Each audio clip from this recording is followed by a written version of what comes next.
You know that feeling, right? When you're just lost, staring at the road ahead and you have absolutely no idea which way to turn. But what if the map to your future isn't about predicting what's next? What if it's actually about understanding where you've been? Well, in this explainer, we're going to dive into a really powerful way to think about navigating all that uncertainty in life. Okay, so this quote from Steve Jobs really gets to the heart of it all. The idea is you just can't plan your life out like some perfect blueprint. It doesn't work that way.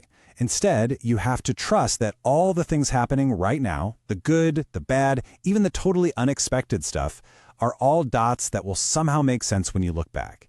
And that, well, that's a huge shift in perspective. It can literally change how you approach every single decision you make. So that brings up the big question, doesn't it? If the path ahead is totally unclear, how in the world do you find the courage to even take that first step? That's the real puzzle, and it's exactly what we're here to unpack together.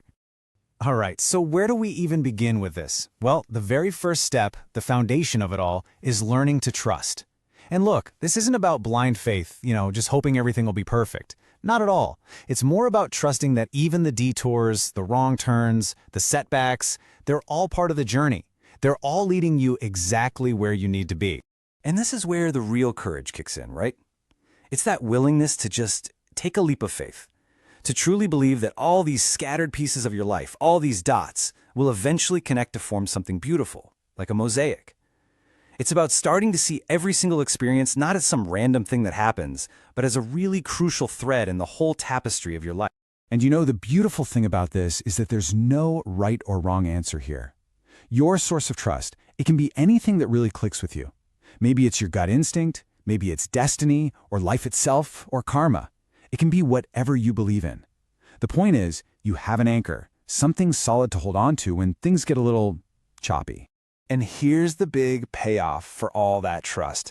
When you really truly trust your path, you unlock this incredible confidence to follow your heart, even when it's leading you way off the well-worn path, into the complete unknown. Suddenly, you're not trapped by what other people expect of you. You're free. You get to be the architect of your own life. Okay, so trusting the journey is a huge first step, but it's not the whole story. You also need a compass to guide you along the way. So in this next part, let's talk about how to find what we'll call your great work, that thing that only you can bring to the world. The starting point for finding that great work is remembering one simple, kind of scary fact. Your time is limited. And look, that's not meant to be depressing or anything. It's meant to be a wake-up call. Because when you truly get that every moment is precious, you can't help but start asking yourself, am I spending my time on what really matters to me? And this really lays out the choice we all have, doesn't it? On one side, you've got a life where you're basically living someone else's script. You're trapped by dogma, drowned out by other people's opinions. On the other side, you're living your life. You're guided by your own inner voice, led by your heart. The question is pretty simple, really. Which path are you on? So let's break that word dogma down for a second. What is it, really? It's just living with the results of other people's thinking. It's when you let a set of rules you didn't even create run your life.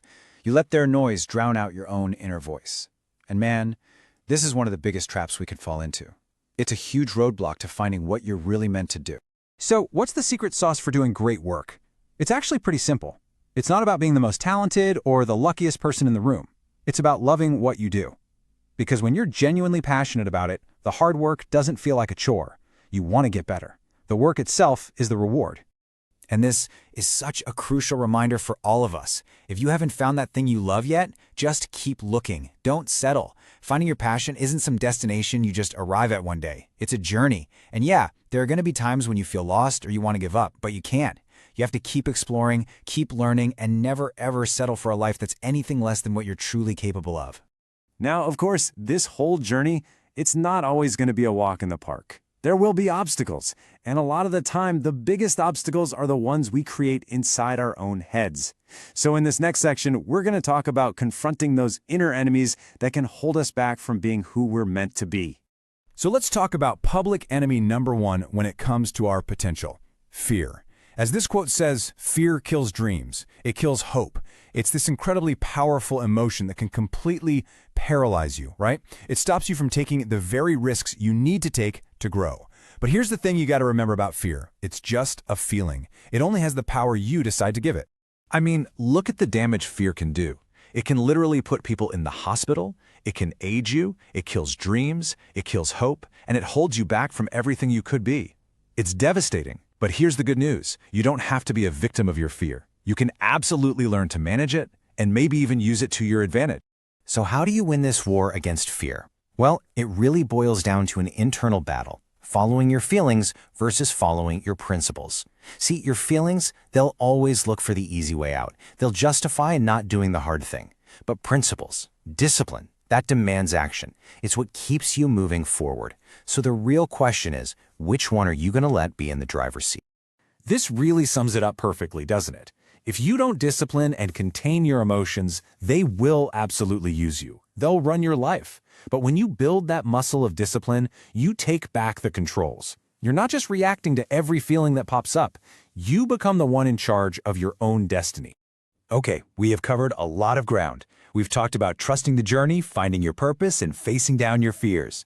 Now we get to the most important part of all, actually doing something about it. In this last section, we're going to talk about how you can take back the pen and start writing your own story. It starts with this simple but incredibly powerful declaration: I'm in control here. Seriously, this phrase is a game changer. It's you telling yourself and the universe that you are not a victim of your circumstances anymore. You are in control. Next time you feel overwhelmed, just try saying it out loud. You'll be amazed at the power it has. And here's your comeback mantra. When things go wrong, when you face a setback, this is what you tell yourself. I'm coming back stronger and better because of it. This is how you reframe adversity. It's not something that breaks you, it's something that forges you. Your struggles don't make you weaker. They make you more resilient. They make you stronger. So, what does this actually look like in practice? Here's a simple path to taking back control. First, you have to take full responsibility. No more blaming. Second, live your life with passion. Don't just go through the motions. Third, you have to decide to push yourself, to get out of your comfort zone. And last, but maybe most important, don't give up. Don't give in. Ever. And this might be the most empowering truth there is. The last chapter to your life has not been written yet. Your past does not get to define your future. It doesn't matter what's happened up to this point. That final chapter, it's blank. You are holding the pen. You get to decide how this story ends. So we're going to leave you with this one last thought. It doesn't matter what happened yesterday. It really doesn't. What matters is right now. What matters is, what are you going to do about it? You have the tools, you have the power. The only thing left is to take that first step. So what's it going to be?